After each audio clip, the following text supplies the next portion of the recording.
Hola chicos, hoy ha venido un amigo muy especial. Sí. ¿Queréis saludarles? Sí. Claro, hombre. Ellos no están deseando.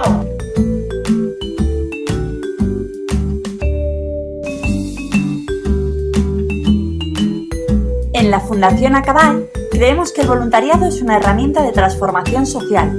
Por eso, en alguno de nuestros programas, contamos con el apoyo de voluntarios y voluntarias. Uno de los programas donde participan nuestros voluntarios es Mascota Mix. En esta ocasión os presentamos a María, Miguel y Claudia, los 3 voluntarios que cada semana ayudan a Patri, la educadora responsable de la actividad, a que los peques se lo pasen fenomenal. Ellos nos cuentan hoy qué hacen cada tarde en Mascota Mix. El colegio en el que se realiza la actividad es el Colegio de la Cruz Roja de Parálisis Cerebral. Lo que esto conlleva que cuando estamos con los niños, las actividades tengamos que apoyarlos para que puedan disfrutar al máximo. Y 3. Nuestro principal objetivo es que los niños se lo pasen lo mejor posible y divertirnos mogollón. Para eso también tenemos a los animales que hacemos las actividades en torno a ellos para que aprendan sobre ellos, para que se diviertan con ellos y nosotros también divertirnos juntos.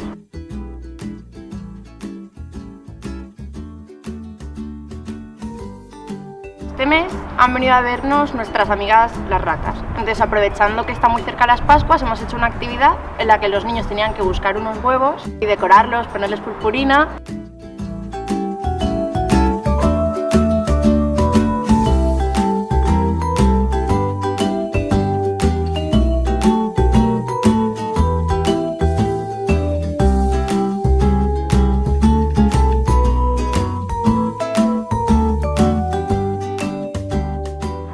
Y después, como recompensa, se las hemos dado a las ratas porque les gusta muchísimo comer huevos duros.